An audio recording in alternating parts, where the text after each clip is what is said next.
How do entrepreneurs of successful companies manage to be hungry for success all these 50 years? First of all, they are constantly setting new goals, even in the business they are in. You can't reach some bar and stop. You're always going to be setting new levels for yourself. Especially in the 21st century, when everything is being modernized at breakneck speed, computerized, new technologies are appearing, and robotics is waiting for us to dawn. Even if you have a well-established business, you can always optimize something. I recently talked to the director of logistics at Amazon in Germany. They have set a new goal to speed up packaging. And while people are packing faster than cars, they are investing huge money, buying startups, looking for new technologies to speed up the packaging process. If they are good with planes and trucks, they can find other ways to modernize production, reduce costs. In a word, we should constantly find new directions, enter new markets. Just the other day I found out that the Kiwi payment system is launching a new delivery business. It would seem that this is not their story at all, but they see that retail is now going to develop powerfully. And with a good financial cushion, they are looking for new markets and stories to develop. When and why do we get saturated thoroughly and permanently? You can't say you've achieved something and now you're going to support it. If a business does not develop, it stagnates. For a business to grow, you have to invent new markets, new products, and launch new lines. There are very few people like Branson who manage dozens of businesses at once. In Russia, this approach is not very well developed. In the States, businesses live on average 3 to 5 years. In 3 to 5 years, the business reaches a certain level and is either sold or put on the stock exchange. The entrepreneur rests for a while and starts a new business. The average American entrepreneur launched since childhood. We all want to succeed at something. How and why do we choose this or that road to our dreams? I have always been interested in creating something. When I was 13 to 14 years old, computerization and internetization flourished in our country. Already at the age of 14 I was making websites and earned more money online than at 18. From then on I worked for hired companies such as Fisher and now Fisher Rambler Holding. But even as a salaried employee, I ran other businesses in parallel. For 8 years I was in the event business. We held music festivals. We started with events for 300 to 500 people, and at the peak of the business we held festivals for 15,000 people. At some point I realized that working as a top manager was not that interesting, so I decided to completely go freelance. This is how I met my partner, who had already created a company at that time. I joined him, and for 5 years now we have been creating new technologies together, and we continue to create something new even within the startup. Do only hungry companies become successful, or is it more complicated? Everything, of course, is more complicated. If we were discussing this in the 20th century, I would agree 100%, but now we see different situations. There are a lot of successful and famous absolutely not hungry startups.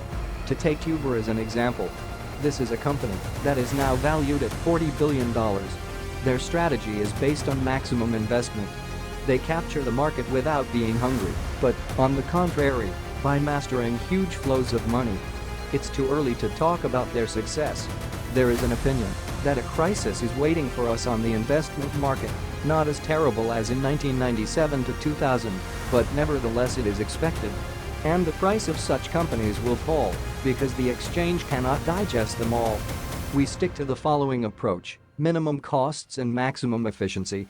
One thing is for sure, to achieve something, you have to be hungry. The real entrepreneur never gets satiated, and statistics confirms it.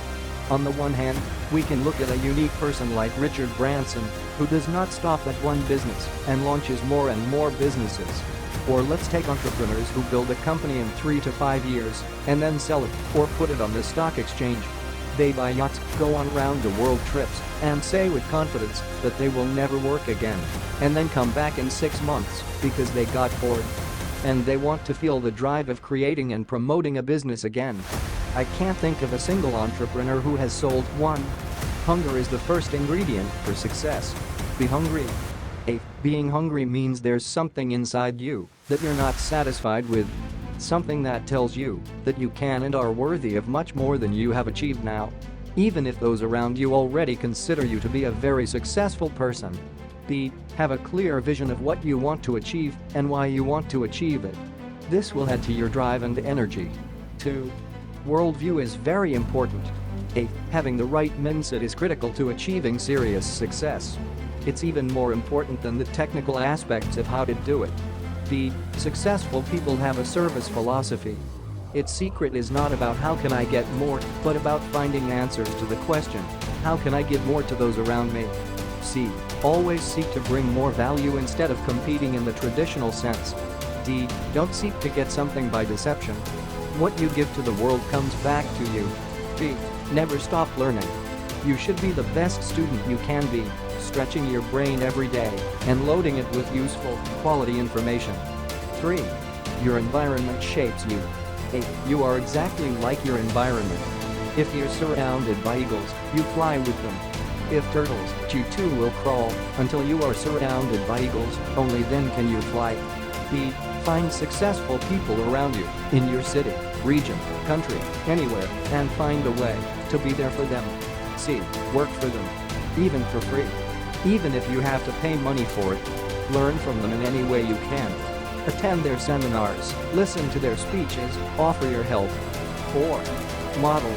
A. Find someone who has had great success in the area where you want to succeed. And do the same.